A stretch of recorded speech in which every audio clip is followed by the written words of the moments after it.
दोस्तों, क्या आप जानते हैं गरुड़ और नागों की उत्पत्ति कैसे हुई? आज आपको बड़ी ही रोचक बातें जानने को मिलेगी। चलिए शुरू करते हैं। दोस्तों, कहा जाता है गरुड़ देव तीनों लोकों में सबसे शक्तिशाली प्राणी है, इसीलिए भगवान विष्णु ने इन्हें ही अपना वाहन बना लिया था। दोस्तों, गरुड़ देव भगवान विष्णु के वाहन कैसे बने थे, ये कहानी बड़ी ही रोमांचक है। आज हम आपको इस वीडियो में यही बताएंगे कि गरुड़ देव कौन थे और वह भगवान विष्णु जी के वाहन कैसे बने थे। यह सब बातें आपको इस वीडियो में बताएंगे, ध्यान से सुनिएगा। बात दरअसल उस समय की है जिस समय इस पृथ्वी पर नाग और गरुड़ की उत्पत्ति भी नहीं हुई थी। आपको लगेगा ऐसा भी वक्त था?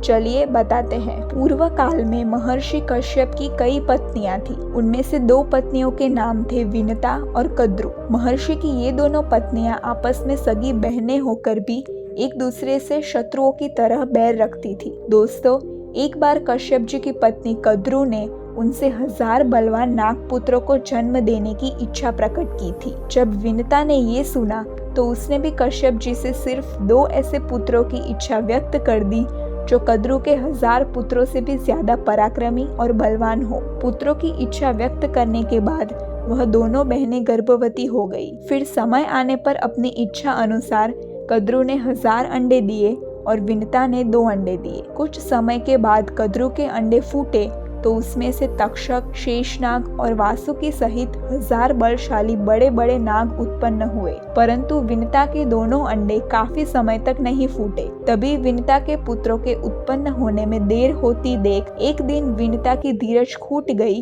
और उसने अपने अंडे को अपने हाथों से ही फोड़ डाला। तो उसने देखा कि उस अंडे में जो शिशु था वह एक पक्षी था और उस शिशु का ऊपर का आधा ही शरीर तैयार हो पाया था। तब उस शिशु ने देखा कि उसका पूरा शरीर नहीं बना, नीचे का आधा शरीर अभी भी कच्चा है। तब उस शिशु ने क्रोध में आकर अपनी माता विनता को यह श्राप दे दिया था कि तूने अपनी जिस बहन की बराबरी करने की होड़ में मुझे अधूरे शरीर का बना रखा है, तू अपनी उसी बहन की दासी बनकर रहेगी। अपने ही पुत्र से यह श्राप पाकर विनता बहुत दुखी हो गई थी। तभी विनता को भी बहुत पछतावा हुआ था। तब उस पक्षी शिशु को अपनी माँ की दशा देख उन पर दया आ गई थी और तब उस शिशु ने अपनी माँ से ये कहा था कि यदि तुम अपने दूसरे बच्चे को अपने आप अंडे से बाहर निकलने दोगी तो वह तुम्हें मेरे इस श्राप से मुक्त कराएगा। इतना कहकर वह शिशु आकाश में उड़ गया था और भगवान सूर्य के रथ का सारथी बन गया था। दोस्तों,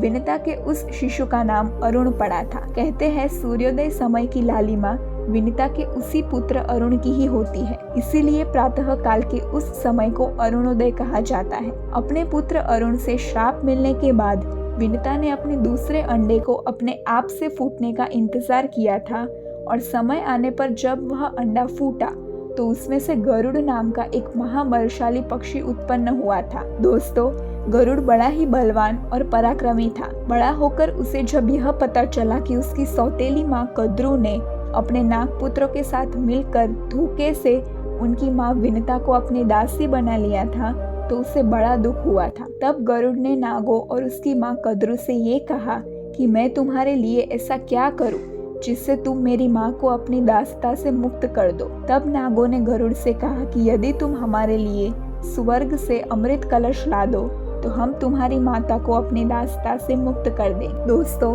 गरुड़ देव ने अपनी माँ को दासता से मुक्त कराने के लिए स्वर्ग पर आक्रमण कर दिया था। तो देवराज इंद्र सहित सभी देवता का गरुड़ के साथ युद्ध हुआ था, परंतु सारे देवता मिलकर भी गरुड़ को रोक नहीं पाए थे और गरुड़ देव सभी देवताओं को हराकर स्वर्ग से अमृत का कलश लेकर चले गए थे। दोस्तों, जब भगवान विष्णु ने अमृत का कलश लेकर जाते हुए उस गरुड़ को देखा तो वह ये गरुड़ को देखकर आश्चर्य में पड़ गए थे कि यह गरुड़ कितना वैशाली है और यह अमृत लेकर जा रहा है, फिर भी उसमें अमृत को पीकर अमर होने का जरा भी लोभ नहीं है। इसलिए भगवान विष्णु प्रसन्न होकर स्वयं गरुड़ के पास आए और उनसे बोले कि मैं तुमसे बहुत प्रसन्न हूँ और तुम्हें वरदान देना चाहता हूँ। दोस्तों, जब भगवान विष्णु ने गरुड़ की इन इच्छाओं को पूरा करने के लिए तथास्तु कहा तो गरुड़ ने भगवान विष्णु से कहा कि भगवान, मैं भी आपको कुछ देना चाहता हूँ,